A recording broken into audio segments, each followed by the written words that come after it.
네, 안녕하세요. 자, 오늘은 농지연금으로 활용하기 좋은 농지를 하나 더 가져왔는데, 이 농지는 분명한 문제가 있는 농지고, 지금 감정가의 24%까지 떨어진 물건입니다. 그래서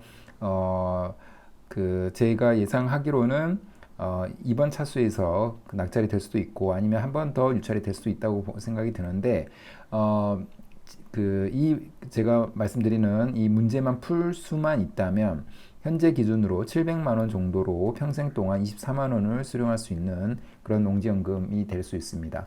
그리고 한 번 더 유찰이 되면 자기 자본은 훨씬 더 줄어들 수가 있는 그런 농지를 하나 가지고 왔습니다. 농지연금은 이미 증명이 되고 있습니다. 연금 종류별로 수급 현황을 보는 통계청의 연금 통계 자료를 참고를 해보면 우리나라의 대부분의 사람들은 기초연금과 국민연금에 의존을 합니다. 21년도 기준으로 수급자 수가 거의 900만 명 정도가 되고요. 그리고 수급 금액은 60만 원, 그러니까 두 개 다 합쳐서 60만 원 밖에 되지가 않습니다. 우리 가구의 최적의 생계비, 최저 생활비는 한 200만 원 정도가 되기 때문에 그거에는 한창 못 미치는 그런 금액이라고 보시면 될 것 같습니다. 근데 이에 반해서 농지연금 같은 경우에는 수급자 수는 11,000명밖에 되지가 않는데 수급 금액이 이미 107만 원 정도로 굉장히 높은 것을 알 수가 있습니다. 농지연금하고 비슷한 개념인 이 주택연금은 7만 명 정도의 사람들이 신청을 하고 있는데 평균적으로 91만 원 정도를 받고 있습니다. 나의 집을 담보로 받는 주택연금에 비해서도 농지연금이 더 큰 액수의 연금을 받고 있다는 겁니다. 그리고 이 구성비를 보게 되면은 200만 원 이상 받고 있는 사람들이 이미 22.7%, 그러니까 5명 중에서 1명은 이미 굉장히 고액의 연금을 받고 있습니다. 사망 시까지 받을 수가 있기 때문에 이런 분들은 사실은 노후 준비가 끝났다고 볼 수가 있을 것 같습니다. 이미 농지연금은 이미 증명되어 있기 때문에 많은 관심을 가지셔야 됩니다. 자, 농지연금의 장점은 제가 10가지를 설명을 해드리고 있는데 무엇보다도 거의 무자본으로 또는 자기 자본을 최소화하면서 굉장히 고액의 연금을 받을 수가 있는 그런 제도라고 보시면 될 것 같습니다. 수시 인출형이 만약에 지금은 잠정 중단되어 있지만 만약에 살아 있다면 무자본으로도 월 200만 원이 받을 수가 있습니다. 관건은 얼마만큼의 싼 농지를 내가 매입을 할 수 있느냐, 이게 문제입니다. 그렇게만 된다면, 그리고 조금 더 일찍 농지를 낙찰을 받을 수가 있다면, 그리고 오래 보유할 수 있다면 무자본으로도 월 200만 원이 충분히 가능합니다. 그리고 저의 회원님들께서 대략적으로 받고 계시는 30%대에서 낙찰을 받으면 6년 안에 자기 자본을 회수하고 67세부터는 자기 자본 없이 연금을 받을 수가 있는 제도이기 때문에 굉장히 좋은 제도라고 보시면 될 것 같습니다. 자, 지금 충남 홍성에 있는 농지입니다. 그래서 지금 7월 1일에 입찰이 있기 때문에 혹시 관심이 있으신 분들은 저에게 한번 따로 연락을 주시면 제가 할 수 있는 데까지 한번 같이 보고 고민하도록 하겠습니다. 감정가는 5,400 정도가 되는 거고 최저가가 1,300까지 떨어진 그런 농지입니다. 최저가가 지금 감정가의 24%까지 떨어진 농지이기 때문에 약 한 2천만 원, 2,300만 원 정도, 230만 원, 260만 원 정도가 있으면 이 농지를 소유할 수가 있게 되는 겁니다. 물론 이제 대출에 대한 이자는 나가야 되겠지만요. 그리고 이 농지의 공시지가가 2,500만 원 정도로 나옵니다. 그래서 공시지가보다도 사실은 공시지가의 거의 한 반밖에 되지 않는 그런 가격적으로 굉장히 장점이 있는 물건입니다.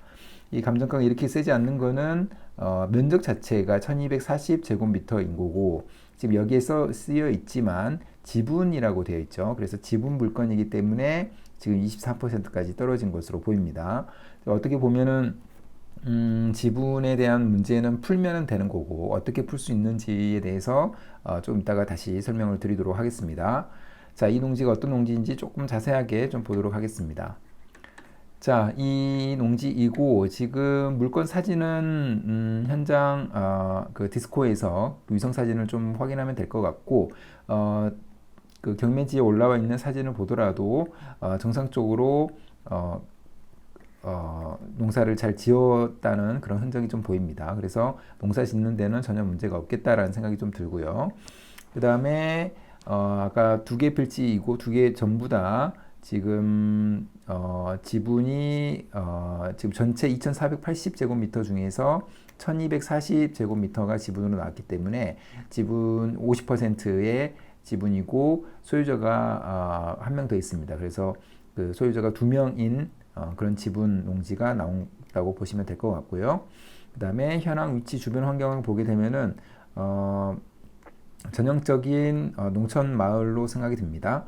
단독주택, 농경지 및 임야 등이 소재하는 지역으로 재반 주유 환경은 보통임이라고 되어 있고 진입로 부분이 중요하죠. 그래서 차량 접근이 가능하며 그 다음에 근거리의 버스 정류장이 소재하는 등 재반 교통 상황은 보통임이라고 되어 있고 그 다음에 현황상 답으로 이용 중임이라고 되어 있습니다. 그리고 지금 북서측으로 노폭 약 3m 포장도로와 접함이라고 되어 있죠. 그래서 이 농지는 현황상으로 실제로 그 도로와 접해 있다. 그렇지만 그 도로가 국유지인지 이 부분을 좀 확인해야 되겠죠. 그 다음에 디스코를 통해서 한번 보도록 하겠습니다. 지금 보면은 이 파란색으로 표시된 이 농지하고 바로 옆에 붙어 있는 지금 300번지, 304번지가 같이 나온 그런 농지가 되겠고요. 그 다음에 조금 크게 보게 되면은 어떻게 보면은 전형적인 충남 홍성에 있는 전형적인 농촌 지역에 있는 농지라고 보시면 될 것 같습니다. 자, 이제 진입로 부분인데 지금 왼쪽에 보면은 기다랗게 생긴 게 보이죠? 보면은 도로 국유지라고 되어 있습니다. 그래서 이 도로를 이용하는 데는 전혀 문제가 없겠고요. 그 다음에 이 농지의 토지 보기를 눌러봐서 그 작년 정도의 작년 어떻게 보면 지금 가을 겨울이 되겠네요. 의 상황을 보게 되면은 지금 진입로가 분명히 옆에 있고 그 다음에 바로 앞에 이렇게 농지가 바로 앞으로 이렇게 보입니다. 그래서 이 농지를 농사를 짓는 거는 전혀 문제가 없다 없어 보이고요. 그 다음에 농지까지는 진입이 가능합니다. 자, 그래서 농사를 잘 짓고 있었고 그 다음에 진입로 부분은 전혀 문제가 없다를 확인할 수 있었고요. 그 다음에 토지 정보에서 지금 생산관리 지역에 있는 농지고 그 다음에 아까 말씀드린 대로 공인수가 한 명 있는 그래서 소유자가 두 명인 농지이기 때문에 이 문제를 풀 수 있어야 된다는 말씀을 드리는 거고요. 그 다음에 지금 토지 이용 계획상에서는 특별히 문제 없습니다. 생산관리 지역이기 때문에 그 농사를 짓는 거를 제1 목적으로 하는 그런 지역이기 때문에 오히려 농지연금 관점에서는 좀 좋다고 볼 수도 있겠죠. 개별 공시지가를 보게 되면은 2024년도에 21,000원으로 나와 있고 그것보다 10년 전인 2014년에는 13,400원으로 되어 있습니다. 그래서 제 계산을 해보니까 연평균 그 4에서 5%씩은 꾸준하게 올랐다라는 걸 확인할 수 있고요. 이 지역이 뭔가 개발 호재가 있어서 이렇게 우상향하지는 않았겠죠. 당연히 그런 것처럼 제가 항상 말씀드리지만 토지는 기본적으로 가장 안정적인 자산이기 때문에 안정적으로 우상향하는 특성이 있습니다. 그래서 그런 농지를 오랫동안 보유하면 할수록 복리 효과에 의해서 이 농지의 가치는 꾸준하게 우상향한다라는 것을 다시 한번 확인할 수 있을 것 같고요. 자, 이 농지의 지금 실거래가를 한번 확인해 보겠습니다. 이 땅이하를 통해서 확인을 해보면 이 농지는 지금 평당 1,300만 원의 경매로 나와 있는 물건이고 주변에 전답하고 전답의 경우에 그 다음에 용도 지역은 생산관리 지역과 농림 지역을 제가 한번 체크를 해봤을 때 지금 보게 되면 가까운 곳은 실거래가 정보가 없는데 조금 지나서 보게 되면은 지금 평당 7만 원짜리가 25년 2월에 실거래가 된 것으로 확인이 됩니다. 그리고 또 그렇게 멀지 않는 곳에 지금 평당 19만 원도 있고 11만 원, 9만 원 이렇게 있습니다. 그래서 지금 밑에 반듯반듯하게 생긴 농업진흥구역 같은 경우에는 10만 원 정도로 거래가 됐고요. 그렇기 때문에 지금 1,300만 원으로 나온 이 농지의 지금 그 경매 최저가는 굉장히 낮다고 볼 수가 있습니다. 그리고 제가 이 농지의 그 연금 조회하기를 한번 해서 연금을 얼마나 받을 수 있는지 좀 한번 계산을 해봤습니다. 그랬더니 지금 법원 감정가가 5,400이었고 낙찰을 25%에 받았다고 가정을 하고 법원 감정가의 90%에 10년 동안 이 농지를 소유했다고 보고 70세부터 이 농지를 통해서 연금을 받는다고 가정을 해봤습니다. 그랬을 때 10년 후에 감정가는 7,900만 원이 될 수 있을 것 같고요. 그 다음에 10년 후에 농지연금의 담보가치는 감정가의 90%이기 때문에 7,100만 원 정도가 된다고 볼 수 있습니다. 그리고 10년 동안의 이자, 그 다음에 자기자본, 그 다음에 대출, 이게 총 포함해서, 근데 대출은 15%는 있어도 되니까 15%를 제외하고 약 한 700만 원의 자기자본이 드는 거고요. 대신에 10년 동안의 농지연금의 담보가치가 아까 7,100만 원이라고 말씀드렸는데 실제로 대출은 15%를 빼야 되겠죠. 그래서 농지 평가 금액은 6,100만 원이 되는 거고요. 그래서 이 6,100만 원으로 70세부터 연금을 받는다고 하면은 월 24만 원씩 받게 되는 겁니다. 그래서 결론적으로는 700만 원으로 70세부터 평생 24만 원을 수령하게 된다는 겁니다. 그렇게 되면은 2년 또는 3년만 지나면 그 3년 동안 연금 받은 것으로 그 자기 자본을 회수하고 74세부터는 죽을 때까지 24만 원을 받게 된다는 겁니다. 자, 이런 농지가 2개, 3개 있다면 예를 들면은 지금 막 예를 들면 5개가 있다면 100만 원을 74세부터는 자기 자본 없이도 이렇게 받을 수가 있게 되는 거죠. 이런 식으로 이처럼 농지연금은 자기 자본을 최소화하면서 연금 액수를 늘릴 수 있는 가장 좋은 방법이라고 다시 한번 말씀을 드릴 수 있을 것 같습니다. 자, 근데 이제 마지막으로 이 농지는 지분 농지였죠. 그래서 지분 농지를 해결할 수 있어야 되는데 해결하는 방법에 대해서 잠깐 설명을 드리면 제가 구체적인 방법은 농지연금 원데이 특강에서 말씀을 드리도록 하겠습니다. 자, 이 농지는 지분권자가 한 명이었고 그 다음에 농지의 특성상 도로와 굉장히 길다랗게 접해 있었습니다. 자, 그렇다는 얘기는 분할이 하기가 상대적으로 쉽다라는 얘기가 될 수가 있습니다.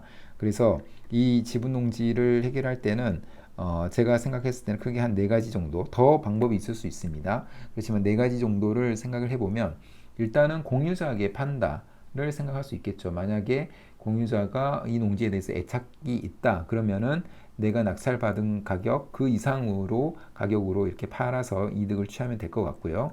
두 번째는 공유자로부터 농지를 살 수도 있습니다. 이 사람의 애착이 그렇게 없다면 이 농지를 빨리 처분하고 살 수도 있겠죠. 그렇지만 너무 높은 가격을 요청을 할 경우에는 높은 가격으로 팔려고 할 때는 굳이 그렇게 살 필요는 없다고 저는 생각을 하고요.